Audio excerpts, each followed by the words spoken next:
Humanities Center, Darbar Hall. And the next session, Stri Shakti. We have Lata Sharma, Mridula Bihari, Anshu Harsh in conversation with Om Thanvi. This session is presented by Bhaskar Bhasha Series. Thank you.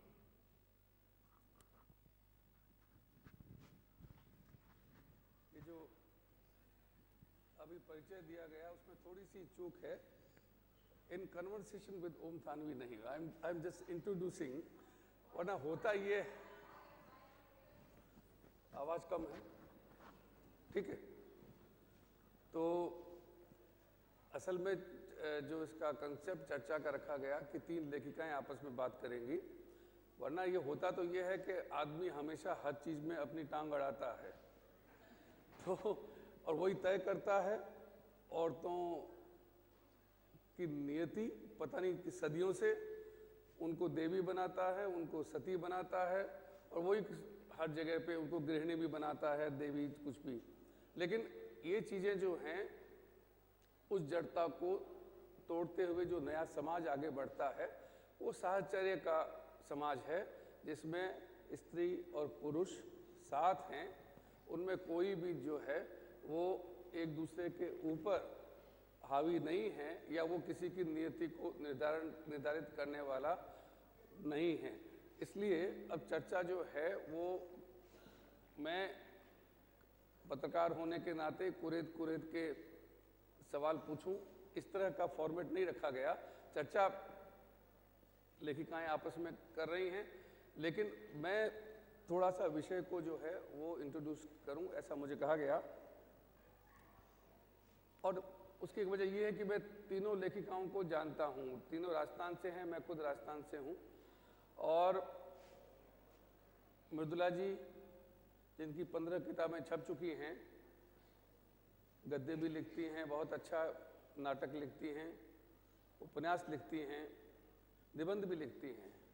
इनका सबसे पहला निबंध छापने का सौभाग्य मुझको मिला था करीब 36-37 साल पहले. इतवारी पत्रिका में जब मैं जयपुर में काम करता था तो इन्होंने लेख लिखा था, इनको अभी याद है. लता जी, इनकी भी 14 किताबें छप चुकी हैं, कविताएं भी लिखती हैं, कहानियां भी लिखती हैं, उपन्यास भी लिखती हैं, व्यंग्य भी लिखती हैं. कई विधाओं में इन्होंने लिखा है और इनसे भी बहुत पुराना परिचय है एक संपादक के नाते मेरा. अंशु जी जो हैं वो बहुत नई हैं इस सारे समूह में, जो 3 लोगों का समूह है, पर वो जानबूझ के रखा गया कि जो 2 पीढ़ियां हैं वो साथ में बैठ करके किस तरीके से चीज़ों को देखती हैं. इनकी एक किताब छपी है कविता की, शब्दों का समंदर, और एक पत्रिका भी जयपुर के ऊपर निकालती हैं जो हिंदी और अंग्रेजी में अपनी किस्म की पहली पत्रिका है. ये जो विषय रखा गया स्त्री शक्ति, तो स्त्री शक्ति जो है वो अपने आप में क्या चीज है? वो कोई देवी वाली शक्ति है, या वो प्रेम की शक्ति है जिसके साथ अक्सर स्त्री को जोड़ा जाता है. मैं इनकी कविताएं पढ़ रहा था तो इन्होंने कहा, मैंने कहा इसमें ये ढूंढ रही थी कि ऐसी कोई चीज़ मिले जो स्त्री शक्ति. मैंने कहा तो प्रेम से बड़ी शक्ति जो है वो क्या हो सकती है? और ये प्रेम कविताएं हैं, शक्ति का एक बहुत बड़ा रूप प्रेम भी है. और ये जो स्त्री शक्ति है ये साहित्य में कैसे रूपायित होती है? क्योंकि हम लोग बात यहाँ करने बैठे हैं साहित्य के संदर्भ में. जीवन और साहित्य बहुत अलग नहीं है, और जीवन में जिस तरीके से स्त्री का रूप है वो रूप साहित्य किस तरीके से उसको चित्रांकित करता है, रेखांकित करता है, अंकित करता है वगैरह. साहित्य की विभिन्न विधाओं में वक्त बदलता है. इनकी एक किताब मुक्ति पर्व, जो इन्होंने पद्मिनी को केंद्र में रख करके लिखी है, नाटक है. और इसकी भूमिका में बड़ी अच्छी बात मृदुला जी कहती हैं, कोई भी विचार या सिद्धांत शाश्वत नहीं होते, परिस्थितियां बदलती हैं, नजरिया बदलता है और क्रियाएं प्रतिक्रियाएं बदलती हैं. सतह पर अनेक परिवर्तन होते रहते हैं, पर कुछ मूल्य यथावत रहते हैं। जीवन में कुछ रहस्य तत्व भी होते हैं जिनकी व्याख्या नहीं की जा सकती। कुछ बातें ऐसी हैं जो तर्क के परे हैं। यहाँ यह अर्थ नहीं कि स्त्री परंपरा को ही पूरी तरह स्वीकार कर ले। विकास की ऐसी कोई शर्त या संहिता नहीं है जिसमें औरत तमाम भूमिकाओं को ज्यों का त्यों लागू करे। उसे तो अपने विकास के लिए जो अनुकूल लगेगा उसे ही स्वीकार करेगी, जो प्रतिकूल लगेगा उसे छोड़ देगी। वो अपने बारे में स्वयं निर्णय लेगी। क्या अपने बारे में निर्णय लेने के लिए स्त्री सचमुच स्वतंत्र है? पद्मिनी का जौहर और उसके बाद में वो कथित परंपरा, समाज में उसने जैसा रूप लिया, जैसी विकृति देखने में आई, उसका निर्णय क्या स्त्री ने खुद लिया? क्या स्त्री खुद ऐसा निर्णय ले सकती है? और अगर लेती है तो वो कैसी व्यवस्था में लेती है? क्या इसके बारे में समाज ने व्यापक चिंतन कभी किया? राजस्थान के मामले में ये बात और महत्वपूर्ण हो जाती है। पर जैसा मैंने शुरू में कहा कि ये चर्चा लेखिकाएं खुद करेंगी। मेरा दखल इसमें जितना होना चाहिए था मैंने किया, इससे ज़्यादा नहीं। और मैं चाहूँगा कि लता जी इस चर्चा को आगे बढ़ाएं। धन्यवाद ओम जी। आपको मेरी बात सुनाई दे रही है? क्योंकि मैं चाहती हूँ कि मेरी बात आकाश गंगा तक पहुँचे। आपकी आवाज़ बहुत बुलंद है। मैंने उपन्यास, कहानी और निबंधों के माध्यम से स्त्री की शक्ति और उसकी अस्मिता और उन सब के बारे में लिखा है। हम भूल गए कि स्त्री पृथ्वी कभी सूर्य थी, फिर एक विस्फोट हुआ, सूर्य का एक टुकड़ा अलग हो गया और वो उसका उपग्रह बन गया, उसके चक्कर लगाने लगा। और पृथ्वी का तापमान, पृथ्वी का प्रकाश, पृथ्वी का अंधकार सब सूर्य के संदर्भ से प्रतिभाषित होता है, परिभाषित होता है। यही स्त्री के साथ हुआ। हम भूल गए कि वो भी इंसान है, मानव है। वो तो एक उपग्रह बन के रह गई, पुरुषोपयोगी, समाजोपयोगी, और हम हमेशा उसको किसी न किसी पुरुष के संदर्भ में परिभाषित करते रहे। किसकी पत्नी, किसकी बेटी, किसकी बहन। हाँ, स्त्री में शक्ति है सृजन की। For my friends who are from abroad, we have forgotten that women like earth were a part of the sun itself. Once they were separated, they became a satellite. They are not. हम उपग्रह नहीं हैं, हम अपने आप में स्वतंत्र ग्रह हैं। अब बात चली शक्ति की। सृजन से ज्यादा शक्ति और किसमें हो सकती है? स्त्री के पास ये गरिमा है, ये शक्ति है, इतना धैर्य है कि वो सृजन करती है। वो संस्कृति की वाहिका है, सौंदर्य की वाहिका है। लेकिन उपग्रह गिरने के बाद मानव समाज का इतिहास स्त्री के परिधिकरण का इतिहास है। धीरे धीरे सृजन को उत्पादन से जोड़ दिया गया, और उत्पादन है तो उसका आकर्षक, ब्यूटीफुल, अट्रैक्टिव पैकेजिंग वो होना बहुत ज़रूरी है। आधी दुनिया में, चीन में, जापान में, स्त्रियों के पैरों में लकड़ी के जूते वो ऐसे सुंदर लगते हैं। विदेश में कॉर्सेट कस के कमर बांध के वैसी ही सुंदर लगती है।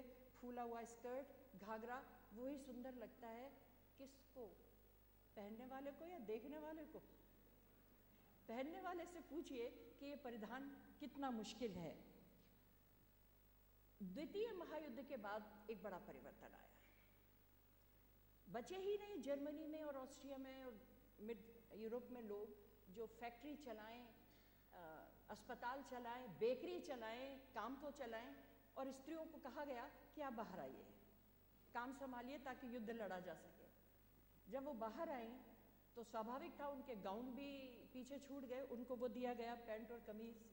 युद्ध के बाद उनसे कहा गया था कि आप वापस जाइए, लेकिन न तो वो वापस गई, न उन्होंने वो ड्रेस वापस की, वो परिधान वापस नहीं किया।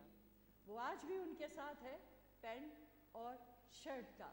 ये पहली बार हुआ विश्व इतिहास में कि स्त्री ने अपनी शक्ति को पहचाना और समय मिला। जो तकनीक युद्ध के बाद रसोई घर में आई, मिक्सी, फ्रिज, मध्यम वर्ग तक पहुंचने लगे, ओवन, मिक्सर, ग्राइंडर, समय मिला उसको, और अब हम एक स्त्री की नई शक्तिशाली पीढ़ी देख रहे हैं जो अचानक इसी के साथ साथ तकनीक के साथ परिवार नियोजन के साधन भी तो आए और वो स्त्री की मुट्ठी में थे।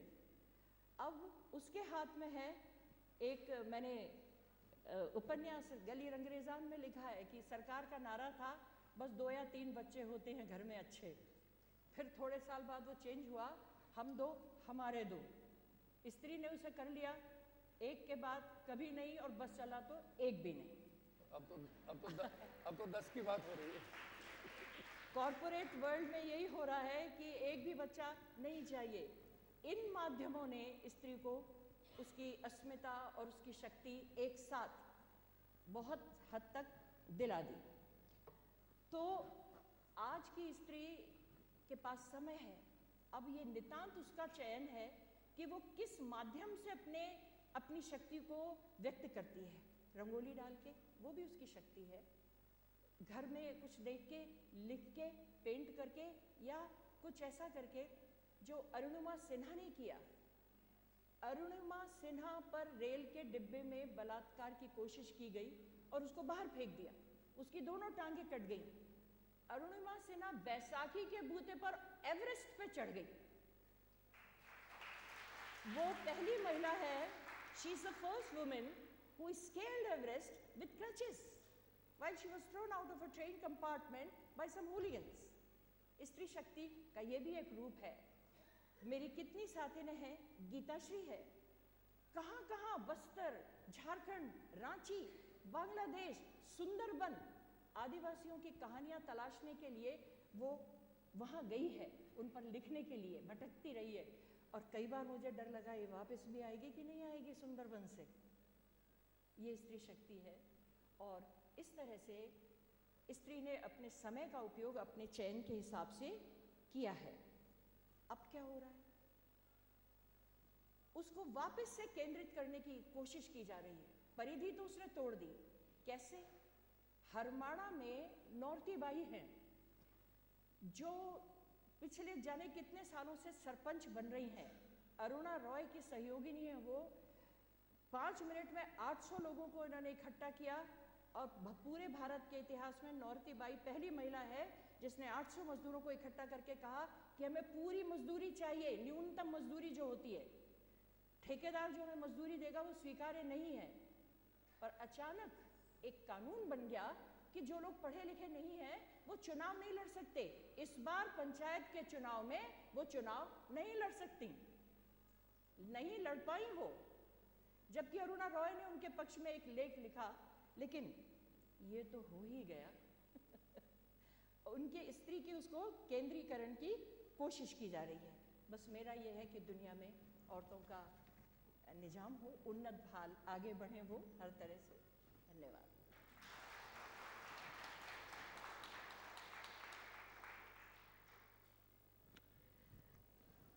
लिखते समय मैं ये नहीं सोचती हूँ कि मैं स्त्री विमर्श या स्त्री शक्ति के तहत अंतर्गत ये लिख रही हूँ।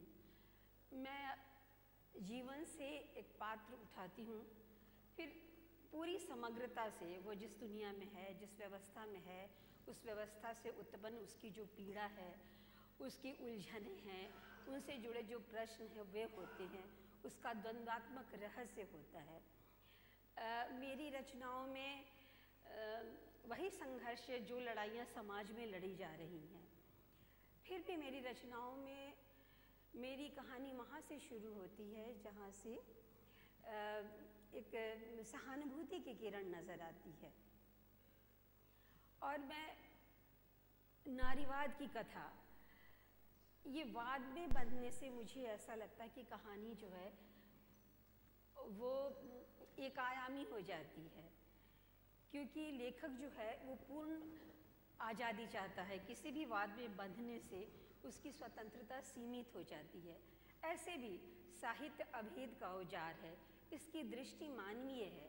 मानव चाहे नर हो या नारी हो, उसमें एक न केवल जीने की बल्कि एक गौरव के साथ जीने की वस्तुगत आकांक्षा होती है। मेरे मन के उद्गम में कुछ ऐसा है जिसका ज्ञान मुझे भी नहीं है, और मेरी रचनाएं उसी उद्गम से आती हैं, उसी की वाणी है, और ये मानवीय संवेदना है।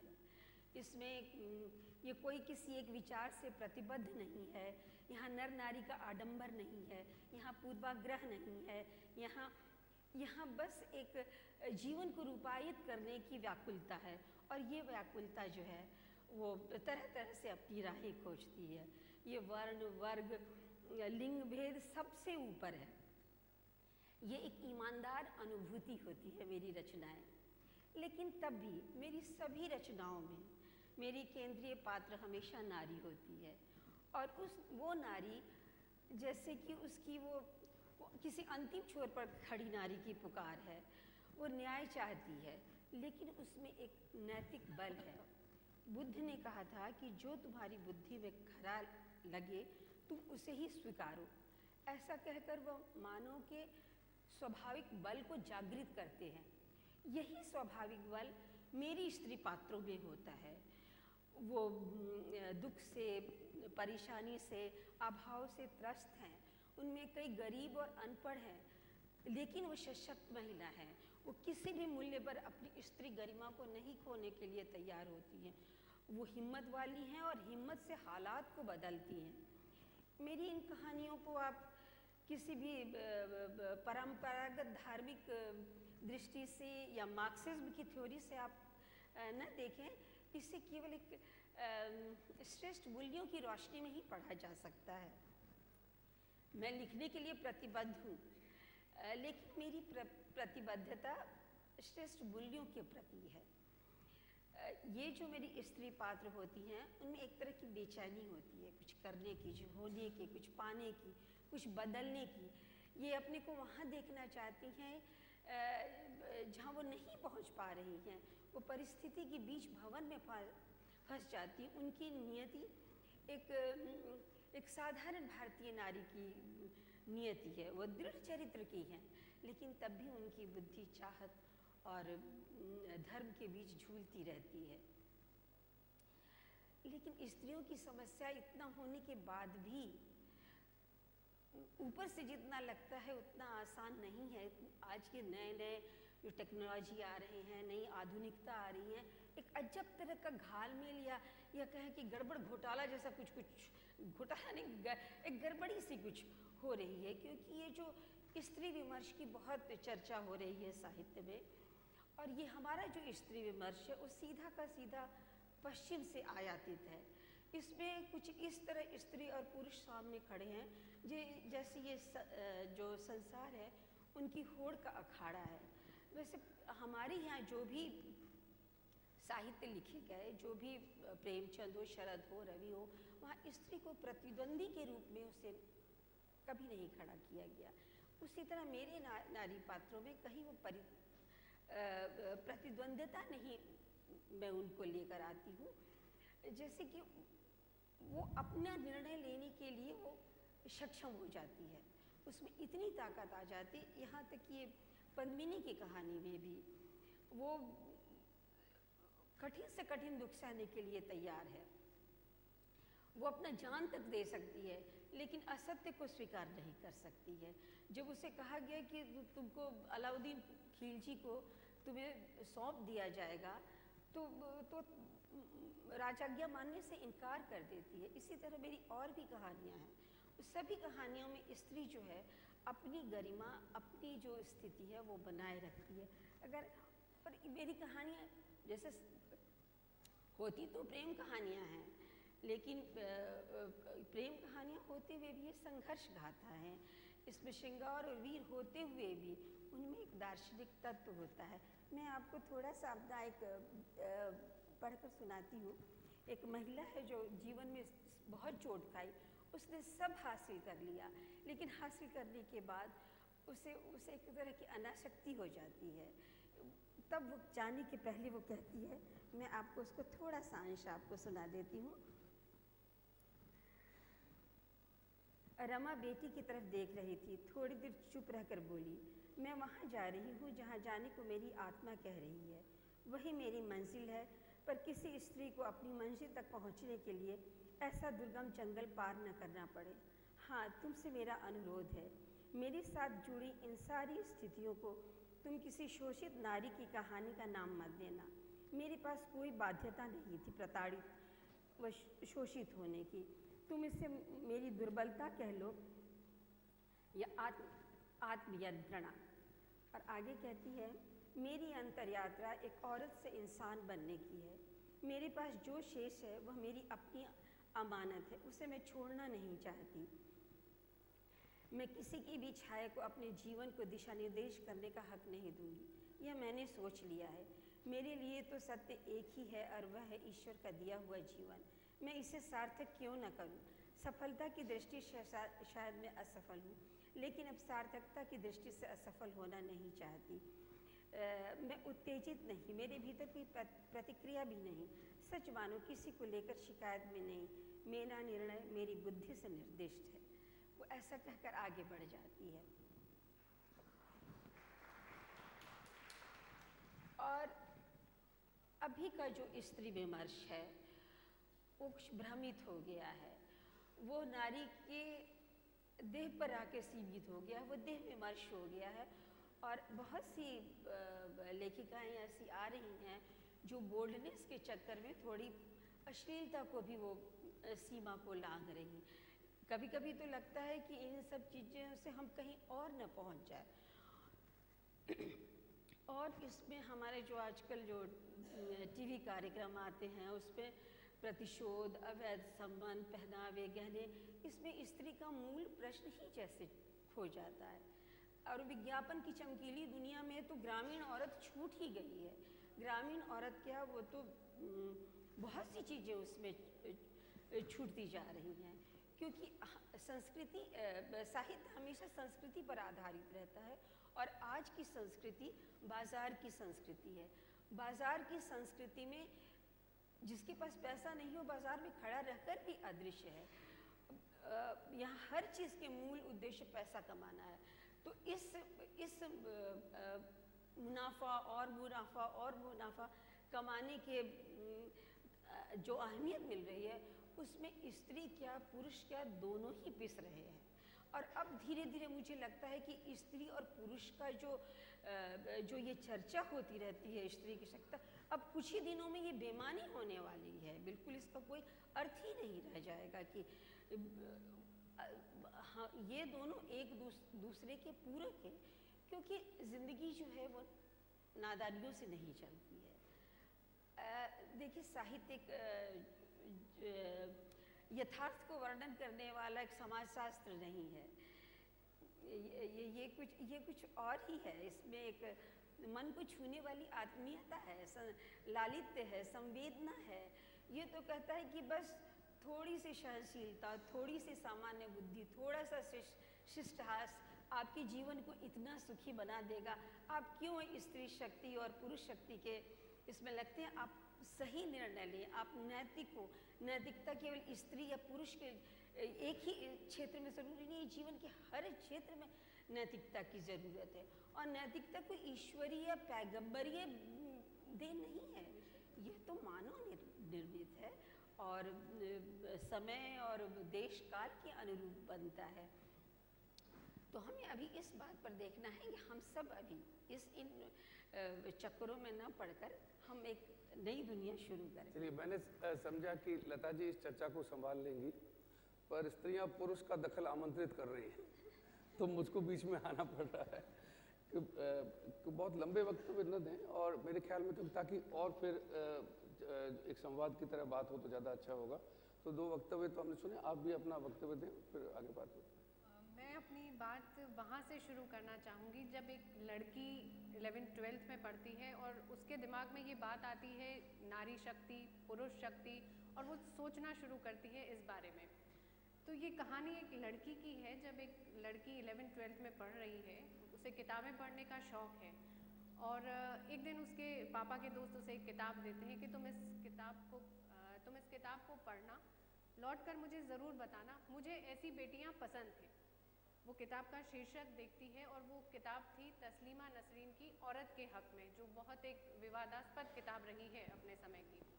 वो उस किताब को पढ़ती है, उसमें बहुत से विरोध होते हैं। वो सोचने पर मजबूर होती है कि क्या जीवन में इतनी नकारात्मक चीज़ें आएंगी या होती हैं। उसमें एक अंश है कि लड़की को पायल पहनने के लिए मना किया जाता है कि तुम ये पायल पहनकर अगर घर में घूमोगी, घर की दहलीज के बाहर कदम रखोगी तो पता चलेगा कि तुम घर के बाहर निकली हो या घर के अंदर हो, इसलिए तुम्हें पायल पहनाई जाती है। उस लड़की ने वो किताब पढ़ी, वो वापस उनके पास गई जिन्होंने वो किताब दी थी, और उनको जाकर उसने कहा कि आप जिन परंपराओं को हमें सिखाते हैं, जो संस्कार हमें देते हैं, उन संस्कारों के बाद क्या आप एक ऐसी बहू को स्वीकार कर पाएंगे? बेटी तो आपने कह दिया कि आपको ऐसी बेटी पसंद है, लेकिन उस लड़की ने एक निश्चय किया कि जीवन की जो ये नकारात्मक चीज़ें हैं वो उनको पीछे छोड़कर एक नया सृजन करेगी। नकारात्मकताओं को कभी वो इतनी तवज्जो नहीं देगी कि वो उसकी ज़िंदगी में कभी उसे विरोध करना पड़े और वो उस विरोध के साथ खड़ी हो जाए। उसे इन सब चीज़ों को छोड़कर आगे बढ़ना है। समय गुजरा, उस लड़की की शादी हुई, परंपराओं रस्मों रिवाजों को निभाती हुई पर्देदारी में भी वो आई, पर्दा भी उसने किया और उन पर्दों से उसने दोस्ती की। उन पर्दों ने अपनी दोस्ती निभाते हुए कुछ समय बाद पीछे छोड़ दिया कि नहीं, हम तुम्हारे लिए नहीं हैं, तुम आगे बढ़ो, तुम जीवन में कुछ कर पाओगी, हमें छोड़ो। वो उसके रास्ते से हट गए। उसे लड़की को किताबें पढ़ने का शौक़ था। गांधी जी की एक किताब पढ़ी उसने और उसमें लिखा था कि गांधी जी ने कस्तूरबा को किस तरह से पढ़ाया। उनकी जो निरक्षरता थी वो उन्हें बिल्कुल पसंद नहीं थी। गांधी जी समय निकालकर बा को पढ़ाते थे और उन्हें आगे बढ़ने के लिए हमेशा प्रेरणा देते थे।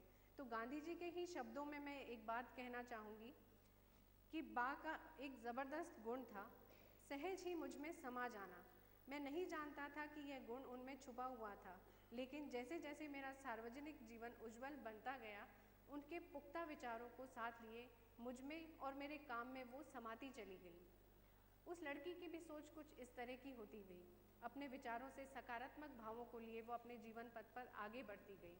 जिंदगी में कुछ उतार चढ़ाव भी आए। एक दिन उसने कलम हाथ में ली और एक कविता लिखी, वक्त के साथ चलने की जिद, जीना आज में लेकिन ख्वाब कल का देखना। जीना आज में लेकिन ख्वाब कल का देखना, ज़माने की रफ्तार में आगे रहने का जुनून, परंपराओं को साथ लिए आधुनिकता अपनाई लेकिन संस्कार नहीं भूली। यही थी उसके मन की नारी, यही है मेरे मन की नारी। और ये जिस लड़की की बात मैं कर रही हूँ, शायद ये लड़की कहीं मैं हूँ जो आज आपके सामने एक नारी शक्ति की बात कर रही है, लेकिन एक नए सृजन के साथ। मैंने कभी विरोध नहीं किया, ना मैं विरोध करना चाहूँगी। सकारात्मक के साथ मैं आगे हमेशा बढ़ने की सोचती हूँ। सिर्फ जीवन के दो उसूल हैं, सपने देखती हूँ और चाहती हूँ वो पूरे हो जाएं। उन्हें थोड़ा समय देती हूँ, थोड़ा सोचती हूँ, विचार करती हूँ।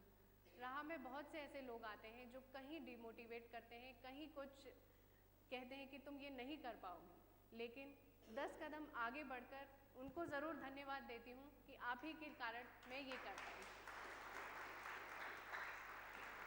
आज हम महिला सशक्तिकरण की बात करते हैं। बहुत से ऐसे मंच हैं जो नारी शक्ति के लिए बात करते हैं। सिर्फ पुरानी चीज़ों को हम लेकर आते हैं। हम उस नारी के लिए कुछ नहीं बोलते जो आज घर में एक कप चाय पिलाती है। वो कहती है मैं तो सिर्फ गृहिणी हूँ, और मेरा ये मानना है कि वो जो गृहिणी है वो भावी पीढ़ी का निर्माण कर रही है। वो अगर एक कप चाय भी पिलाती है तो पीने वाले को जो स्फूर्ति आती है और वो जो 10 काम उससे कर सकते हैं, वो एक महिला की शक्ति के कारण ही है, उस चाय की ताजगी के कारण है।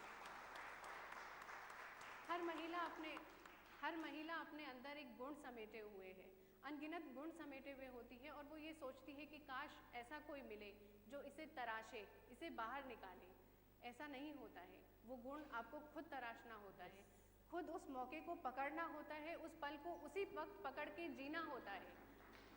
कोई भी मौका आपके पास चलकर नहीं आएगा कि ये लो, ये काम करो। वो मौका आया, उसे उसी वक्त उसी पल जियो। कुछ पंक्तियां हैं जो मुझे मेरे जीवन में बहुत अच्छी लगती हैं, हालांकि मेरी नहीं है। न होगी पूजा न कोई मसीहा आएगा, न होगी पूजा न कोई मसीहा आएगा, मन की शक्ति का सृजन ही आकाश दिलाएगा। मैं महिलाओं की स्वतंत्रता को महत्व देती हूँ, लेकिन जब स्वतंत्रता स्वच्छंदता में बदलती है, जैसा आपने अभी बताया, सोचने के लिए मजबूर हो जाती हूँ कि आज महिलाएं हर वो काम कर रही हैं जो कभी पुरुष समाज के लिए वो होते थे, गलत और सही दोनों दिशाओं में। मैं एक लड़की को बेहतर काम करते हुए देखना चाहती हूँ, और गलत का साथ देकर नहीं, उस गलत से ऊपर उठकर, क्योंकि समाज में ऐसे बहुत से काम हैं जो हम गलत का साथ खड़े होकर नहीं करना चाहते। हम में वो शक्ति है, हर नारी में वो शक्ति है कि वो उस गलत को दरकिनार करके उससे ऊपर उठकर वो बहुत श्रेष्ठ काम कर सकती है। कल ज़मीन से नहीं उठती थी नजरें, आज आसमां के पार है। कल बंद कमरे में थी सारी दुनिया, आज बाहों में संसार है। ऐसा नहीं है कि मैंने आसमान छू लिया है, अभी तो मैंने उड़ान भरना शुरू किया है, लेकिन मैं अपनी तन की शक्ति के साथ मन की शक्ति को ज़रूर अपने साथ रखूंगी और इस उड़ान में आप सभी के सहयोग के साथ उड़ना चाहूँगी। मैं आपसे बिल्कुल सहमत हूँ।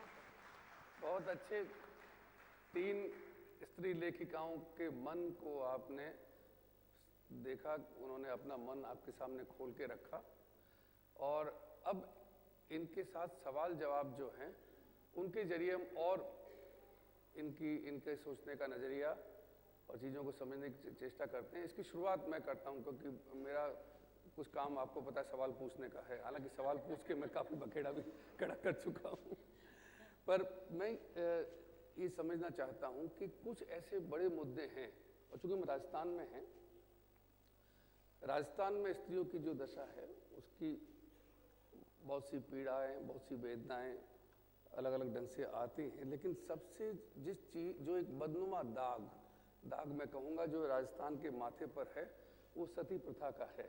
उसके खिलाफ क्या कोई बड़ी रचना किसी स्त्री लेखिका ने लिखी है? देखिए, मेरी ये रचना भोर है, ये सती पर तो नहीं है, लेकिन एक परित्यक्ता लड़की की कहानी है।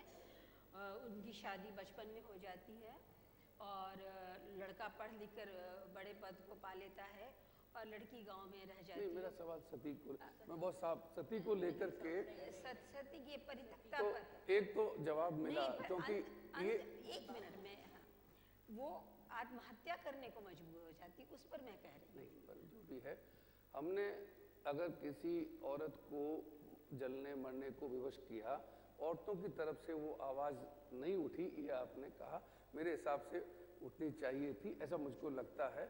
दूसरी बात जो है वो मैं समझना चाहता हूँ कि जब स्त्रियों के बारे में राजनीति में बेतुकी अजीबोगरीब चीज़ें उठती हैं, जैसे अभी ये बात खड़ी की गई कि औरत, हिंदू औरत 5 बच्चे पैदा करे, फिर किसी ने कहा नहीं 5 कम पड़ेंगे 10 पैदा करें, और ऐसी बात करने वाले संत कहे जाते हैं, साधु कहे जाते हैं, और दुर्भाग्य से सांसद भी कहे जाते हैं। तो उनके बारे में जो है वो औरतें जो हैं आवाज़ लेखिकाएं खासकर बुलंद कर रही हैं या नहीं कर रही हैं, उस पर कुछ बताइए। मैंने औरत अपने लिए में इस विषय पर एक लेख लिखा है, जिसमें यही है कि जो उपग्रह बन गई हैं राजनीतिज्ञों की या उनकी साधु महात्माओं की, उनका अंत क्या होता है, और उनकी पत्नियों को भी लिया है कि जैसे कोई उछाला जाता है स्कैंडल, सबसे पहले पत्नी बोलती है नहीं नहीं ये तो एक राजनीतिक षड्यंत्र है, मेरे पति ऐसे नहीं हैं, चाहे दूसरे ही दिन अखबार में वो प्रूफ आ जाए कि ये बात सच थी, आपने इतनी जल्दबाजी से काम लिया, जबकि सबसे पहले तो आप ही को कहना चाहिए था कि ये गलत है। तो इस पे लेख मैंने लिखे हैं 2-1, राजनीतिज्ञों पर भी लिखा है, मायावती सुनो, मायावती समझो, जिसमें कि क्या कर रही हो। उन्होंने एक वो नारा सा दिया था, सरकार मायावती जरूरी है, सरकार हमें कमज़ोर सरकार चाहिए क्योंकि मायावती जरूरी है। मायावती एक व्यक्ति है, वो इस तरह से बात बनती नहीं है। और आपने जो राजस्थान की समस्याओं के बारे में कहा, राजस्थान में बड़ी समस्याएं हैं जिस पे कहानियां मैंने लिखी और भी बहुत लोगों ने लिखी, बाल विवाह और एक जाति पाति की जकड़न।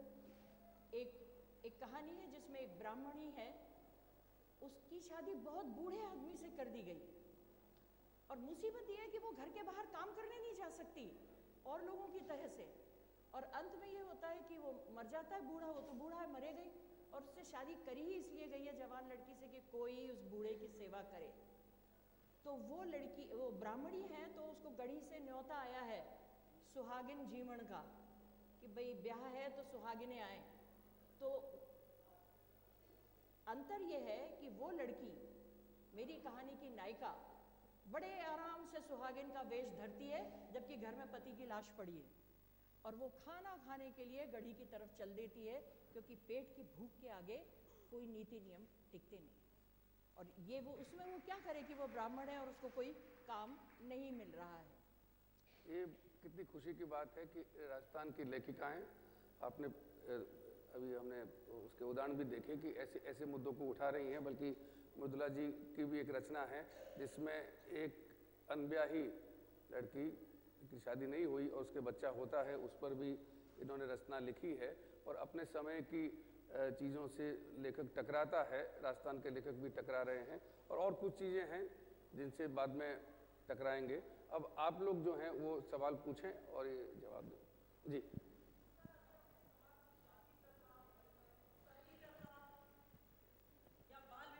लेकिन मुझे लगता है सबसे बड़ी जो कुप्रथा हमारे समाज में है वो है दहेज। दहेज ऐसी प्रथा है कि जब मेरी 18 साल पहले जब मेरी दूसरी बेटी हुई थी, जो कि अंडरवेट थी, 1.5 साल की थी, वो पूरे समाज पर बोझ बन गई थी। पैदा होते साथ मुझे ये सुझाव मिलने लगे कि आपने इस बेटी के होने से पहले सोनोग्राफी नहीं कराई थी। मानो कि मैं सोनोग्राफी कराती और मुझे पता चलता कि मेरी दूसरी भी बेटी है तो मैं उसको कुछ करवा देती। वो मेरे पर बोझ कम थी। आज मेरी दोनों बेटियां अपने पैरों पर खड़ी हैं, लेकिन वो सारे समाज पर बोझ थी। मुझे लगता है कि आज के समाज में, हमारे भारतीय समाज में जो सबसे बड़ी दहेज प्रथा है वो हमारे लिए अभिशाप है। आपका दहेज तो सबसे बड़ी समस्या।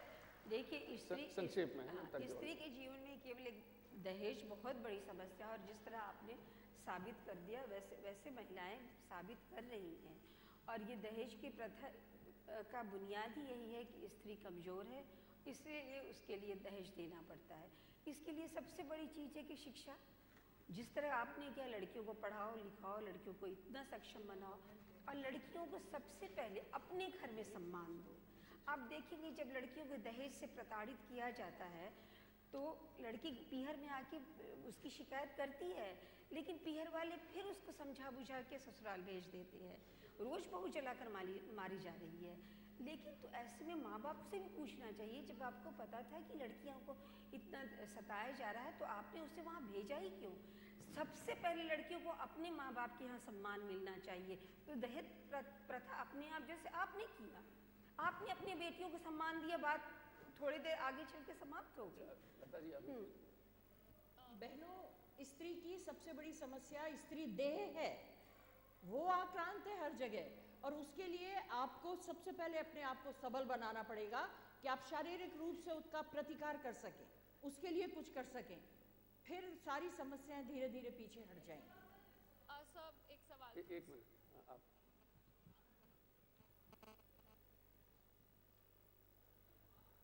नमस्कार, मेरा नाम विमला मेहता है, जोधपुर की लड़की हूँ और दिल्ली में आजकल रहती हूँ। साधारण सी लेखिका हूँ, कुछ पुस्तकें हैं। जो आपने दहेज की बात करी, मेरे विचार बहुत अलग हैं इससे, कि दहेज उस वक्त शुरू हुआ था कि जब ज़मीनें होती थी लोगों के पास, और लड़की को ज़मीन का टुकड़ा, लड़की ब्याही है बीकानेर में और जोधपुर की लड़की है, तो वो ज़मीन उसके साथ नहीं जा सकती थी, इसलिए उसको सोना चांदी या कुछ और कैश देते थे। मेरे हिसाब से लड़की को दहेज देना बहुत आवश्यक है, क्योंकि बाद में भाई नहीं देने देंगे, माता पिता कहेंगे कि भाइयों से लिया तो वो सेवा नहीं करने देंगे। इसलिए लड़की को माँ बाप यदि देते हैं प्रेम से तो लड़की को जरूर स्वीकार करना चाहिए, और जो मांगते हैं वो गलत है, जो सास ससुर मांगते हैं वो गलत है, लेकिन देना गलत बिल्कुल नहीं है, लड़की को जरूर मिलना चाहिए।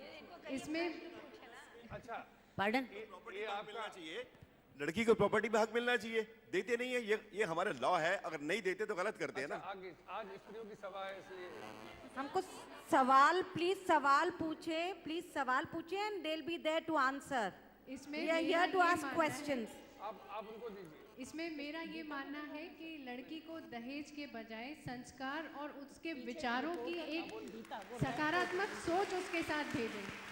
जो वो अपने बेटों को देते हैं वही सब बेटियों को विचारों की वो एक संपन्नता दें, जिससे वो लड़की अपने जीवन में अपने विचारों को व्यक्त कर सके। चाहे वो गलत है तो वो गलत को गलत कह सके, सही है सही को सही कह सके। उतना उसमें मतलब हिम्मत भर के अगर एक पिता अपनी बेटी को विदा करेगा तो मेरे ख्याल से वो ज़्यादा उचित है। मेरा सवाल अंशु जी के लिए है। आपने कहा था कि आजकल लेखिकाएं बोल्ड होने के उसमें अश्लीलता लिखती हैं। मैं आपसे ये पूछना सॉरी मृदुला जी ने सॉरी मैं आपसे ये पूछना चाहती हूँ कि अश्लीलता क्या होती है? क्या अश्लीलता भी एक सामाजिक चीज़ नहीं, मतलब कौन सीमा बनाता है कि क्या अश्लील है और क्या अश्लीलता है? ये विवेक की बात इन्होंने इसका समर्थन किसकी? नहीं किया। तो एक संक्षेप में जवाब दे दीजिए। मैं स्वतंत्रता और स्वच्छंदता की मैंने बात कही थी, श्लील और अश्लील मैम ने कही। अच्छा गीता श्री शुक्ला जी से है मेरा सवाल। ये बच्ची ने जो सवाल पूछा उसी का सपोर्टिंग सवाल है। आपने कहा स्त्री विमर्श देह विमर्श में बदल रहा है, आपने किस आधार पर ऐसा आरोपण किया? दूसरा सवाल कि साहित्य में ये आचार संहिता बनाने की पैरोकारी कर रही हैं आप। क्या लिखे क्या ना लिखे ये कौन तय करेगा? क्या आचार्यों के दिन साहित्य में लौट आए हैं कि वो तय करेंगे कि स्त्री के लेखन की विभाजक रेखा क्या हो? आप इसका आधार बताएं। हमारी नई पीढ़ी बहुत गुमराह हो रही है। और अश्लीलता साहित्य में कुछ नहीं होता। जहां अभिव्यक्ति की स्वतंत्रता है, स्त्री ने सदियों से लड़ाई लड़ी है, अब वो अपने आप को मुखर कर रही है, तो आप लोग विभाजक रेखा खींच रहे हैं। प्लीज, आप लोगों के मुंह से ऐसी बात अच्छी नहीं लगती। मैं देती मैं जवाब। आप बात को अति तक न खींचे, अब बात को अति तक न खींचे। पहली बात आप ये सोचिए कि मैं आज की एक लेखक हूँ या बनना चाहूँगी। आप मुझे ये कह रही हैं कि क्योंकि मैं बोल्ड होना चाहती हूँ मैं अश्लीलता के बारे में लिखूँगी। पहली बात, मेरा बदन मेरा तन अश्लील नहीं है। मैं नेचर हूँ, नेचुरल हूँ। अगर मैं अपने कपड़े आज यहाँ उतार दूँ वो अश्लील नहीं है। आप मेरी बॉडी को सेक्सुअलाइज कर रही हैं, मैं नहीं अपनी बॉडी को सेक्सुअलाइज कर रही हूँ। प्लीज कृपया बैठ जाएं। आप बिल्कुल पहली बात ये कि स्त्री विमर्श, आधुनिक स्त्री विमर्श पश्चिम से आया, ऐसा नहीं है। Satyakam Jabala, please listen to me. Satyakam Jabala का परिचय क्या था? मुझे नहीं मालूम मेरे पिता कौन है, मेरी माता कौन है, ये मैं जानता हूँ। स्त्री विमर्श वहां से शुरू हुआ कि पिता के नाम की जरूरत नहीं है। मैत्रेयी, गार्गेयी कि मुझे आपकी संपत्ति नहीं चाहिए, मुझे ज्ञान चाहिए। वो बहुत पुरानी जड़ें हैं, खो गई हैं, मिलती हैं। दूसरी बात अश्लीलता की, अश्लीलता दृष्टि में होती है। उसी को आप, वही मॉडल है, आप उसको देवी में बनाते हैं, वही मॉडल लेकर आप उसको वैश्यागृह में रख देते हैं। मेरे हिसाब से अश्लीलता दृष्टि में होती है, वस्तुगत नहीं होती। आप उसे कैसे देखते हैं? फैशन के तौर में लिया जा रहा है। आज के बाजार में जो चीज़ सबसे ज़्यादा खोली जा रही है वो स्त्री है। मैं आपको बताती हूँ, नहीं, जो चीज़ सबसे ज़्यादा खोली जा रही है स्त्री, होना तो ये चाहिए था कि पहले से डरी सहमी औरत, अब जब वो चेतना संपन्न हो गई है तो वह अपने को वस्तु बनने नहीं देती। मेरा कहने का ये तात्पर्य था कि अपने को वस्तु बनने, अभी वो बाजार की कठपुतली बनने लग गई है। मेरी अश्लीलता का अर्थ वो था कि वो बाजार की कठपुतली न बने, वो खुद अपने आप में चेतना संपन्न है और एक शरीर को कमाने का जरिया न बना ले। और जो आपको उसमें वो चाहत दिखती है, वो चाहत दिखती है, वो फैशन के तौर पर आप जिसे स्वच्छंदता, और कोई भी स्वतंत्रता बिना जिम्मेदारी के पूर्ण नहीं होती। आपको असीमित स्वतंत्रता नहीं दी जाती है किसी भी विषय। अच्छा लता जी जी। ये जो सवाल इन्होंने पूछा था, वो मेरे से सवाल पूछ रहे हैं, प्लीज। आपका हो गया, सुनिए प्लीज और सवाल कुछ लेगा देखिए हर लेखक one की question अपनी- at a time and please give others an opportunity to ask as well. हाँ जी। नहीं, सुनाई दे रहा है। साहब बात कहाँ की कहाँ पहुँच गई। मतलब अपने ही गोल में हम लोग फुटबॉल मारने लगे मतलब अपने ही गोल में फुटबॉल मारने लगे, जरा सा मौका मिला तो आपस में ही हम लोग झगड़ने लगे, एक दूसरे के तर्क वितर्क करने लगे। मैं तो जमाने की बात नहीं करता, मैं अपनी बात कर रहा हूँ। नानी को देखा, दादी को देखा, मदर को देखा, अपनी वाइफ को देखा, अब बच्चियों को देख रहा हूँ। ये सुनते सुनते थक गया कि भाई नारी दबी हुई है, नारी को और बलवान करो। ये कब तक चलेगा? कितने युग आएंगे? कौन इस समाज को सुधारेगा? कब ये वो आइडियलिज्म आएगा जिसकी हम लोग उम्मीद में हैं? मुझे लगता है वो समय कहीं नहीं आने वाला। अब नारी को खुद ही, जो बच्चियां स्कूल की विद्यार्थी गर्ल्स यहाँ स्टूडेंट्स बैठी हैं, आई थिंक आपको अपनी आवाज़ को ही अब ताकत देनी होगी, बिकॉज मुझे लगता है ये मैदान तैयार हो चुका है। अब जहाँ से टेक ऑफ जैसे रेस में होता है, अब यहाँ से सबको एक मैदान पे लाके खड़ा कर दिया है। अब सब लोग टेक ऑफ के लिए तैयार हैं। जो जितना तेज भागेगा वो उतना आगे निकलेगा, क्योंकि हमें अब किसी का इंतजार करते रहेंगे तो इंतजार में ही रहेंगे हम लोग। और आपस में प्लीज़ ये लड़ाई झगड़ा छोटी चीज़ों पे शोभा नहीं देता और ये गरिमा नहीं देता इस फेस्टिवल की, और ना ही जब हम सब नारी शक्ति के लिए हैं तो प्लीज़ ऐसी बातें नहीं होनी चाहिए। धन्यवाद। इधर प्लीज प्रश्न पूछेंगे आप तो ये लोग आपको जवाब दे सकेंगे। We are here to ask questions to our panelist. Please let's ask questions and not give our viewpoints. नहीं, अपनी बात भी कहने दीजिए। अब सवाल उसमें जवाब में भी सवाल होता है। मुझे लगता है कि अभी मैं थोड़ा देर से आई, मैंने आपकी बात आधी सुनी और आपकी पूरी सुनी, और मैंने आपके भी विचार जाने, आपके भी विचार जाने और इन बच्चों के भी विचार। ओके, तो मुझे ये लगता है कि हम इस समय एक ट्रांजिशन में हैं, जिस समय पैट्रियार्कल सोसाइटी जो इतने हज़ारों वर्षों से चली आ रही है, अब हम लोग उससे साइकिल चेंज होती है। इसको न कोई रोक सकता है, ये आगे बढ़ेगा ही। अब बैलेंस का टाइम आ रहा है जब नारी अपनी आवाज़ को बुलंद कर रही है। तो हम लोगों को एक जो मेन मुद्दा है सेक्स और जेंडर का, सेक्स बायोलॉजिकल है, जैसे आपने कहा नारी की देह, अपने को जब तक आप सशक्त नहीं बनाएंगे तो देह से नहीं निकलेंगे तब। तो ये देह को भोग की वस्तु किसने बनाया? इस पैट्रियार्कल सोसाइटी ने बनाया। तो ये सबको बोलना पड़ेगा, आदमी और औरतों को, कि देह से मतलब नहीं है, ये भोग की वस्तु नहीं है। जिस तरह आदमी की देह है वैसे। कोई सवाल है जो तो मेरा ये सवाल है कि सेक्स और जेंडर इसको अलग अलग करके क्या कोई रचना कोई लिख रहा है? Thank you. सारी रचनाएं वही हैं, सारी। सुनिए देखिए पूरी लता जी, लता जी इस बात को। युगों युगों से स्त्री की देह को वस्तु माना गया और उसके सेक्स, उसकी यौनिकता को नकारा गया। बॉबिटिंग, भग शिश्नोच्छेदन, अर्थ यही है कि स्त्री को अपनी देह में आनंद भी नहीं आना चाहिए, ये भी नहीं होना चाहिए। तो ये बरसों से होता रहा है और अब हम जो देख रहे हैं वो उसका विस्फोट है कि एकदम से स्वतंत्रता के साथ साथ स्वच्छंदता के शेड आ रहे हैं। लेकिन हाँ, अब जो आप कह रहे हैं कि समाज कब बदलेगा, समाज कोई चेतावनी देके नहीं बदलता, वो धीरे धीरे धीरे अपने आप में बदलने लगता है। अब जब मैं देख रही हूँ तो मुझे लगता है कि लड़कियाँ आनंद की बात कर रही हैं। जिस दिन ये परिवार नियोजन के साधन आए, सेक्स का नाता संतति के जन्म लेने से टूट गया। अब बात विशुद्ध आनंद की है और उसमें स्त्री भी शामिल है। मैम, मैं जो क्वेश्चन पूछ रही हूँ, I am asking with all the respect in my heart, and I think I am speaking for my generation, I am taking that liberty. मेरी मदर टंग हिंदी है, पर मैंने हिंदी पढ़ना छोड़ दिया है। मैं बहुत पढ़ती हूँ पर मैं हिंदी नहीं पढ़ती, and I use to love reading Hindi. And the major reason that I find and most of my friends find is कि हम जो कैरेक्टर्स होते हैं, the female characters, we have stop relating with them.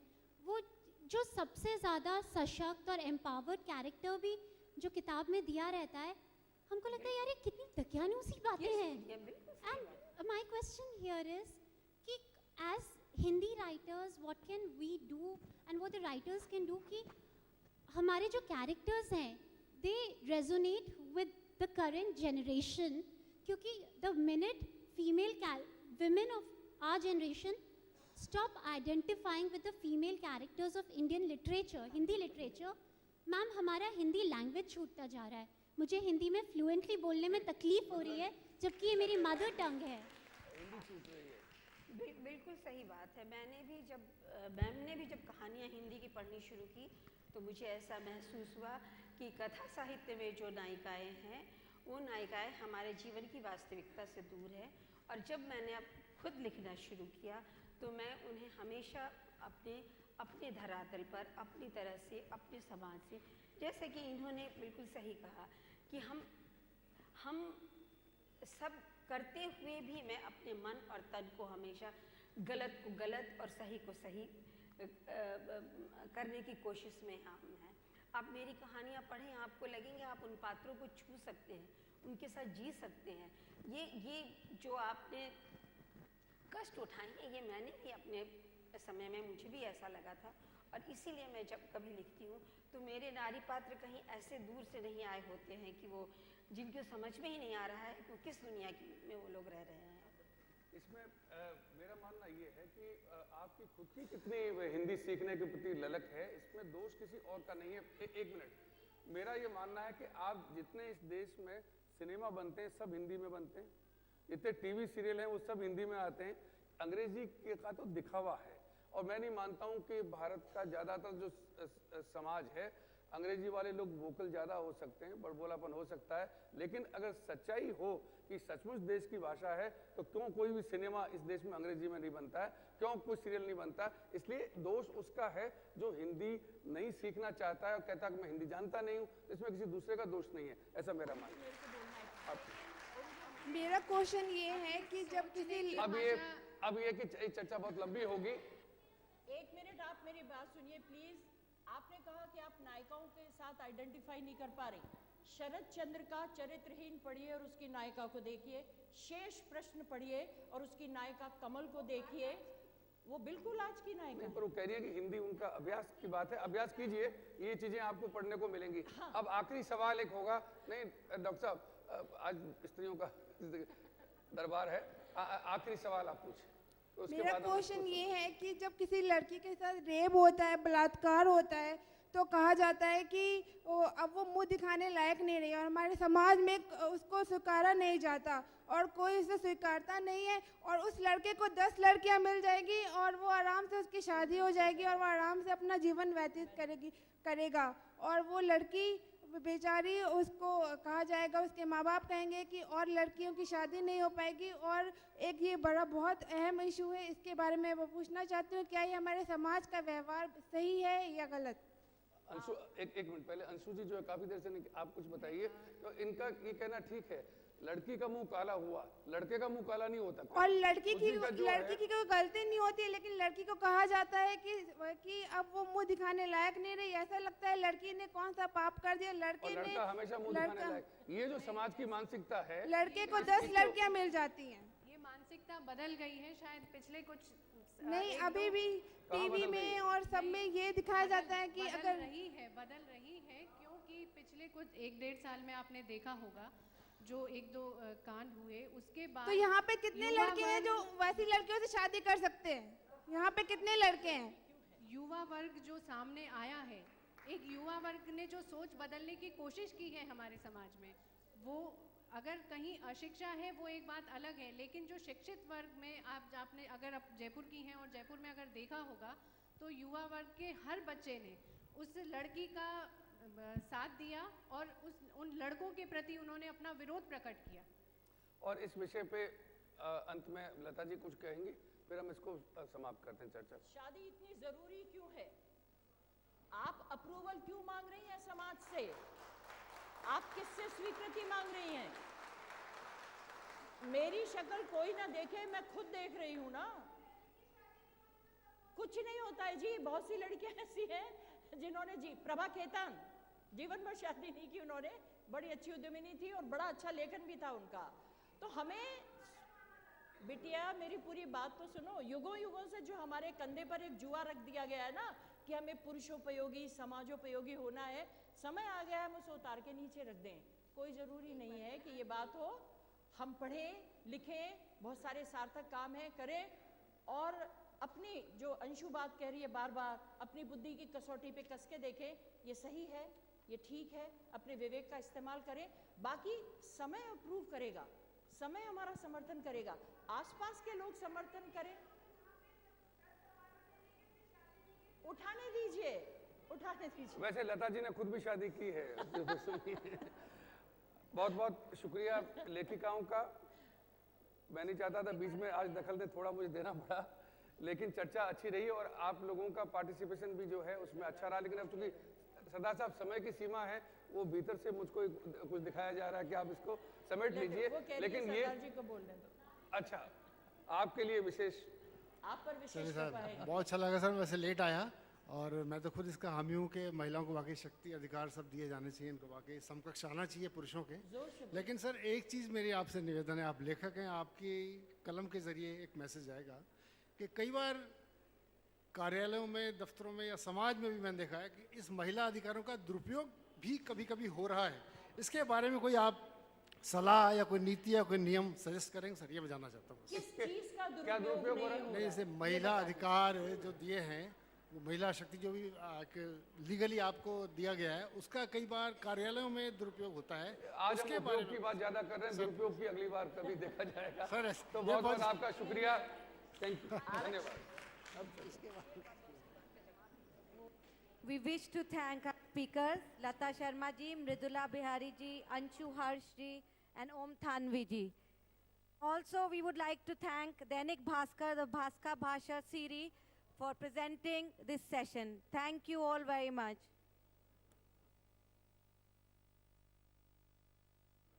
Coming next at the Mahindra Humanities Darbar Hall is Shakespeare and the Moors at 2:15.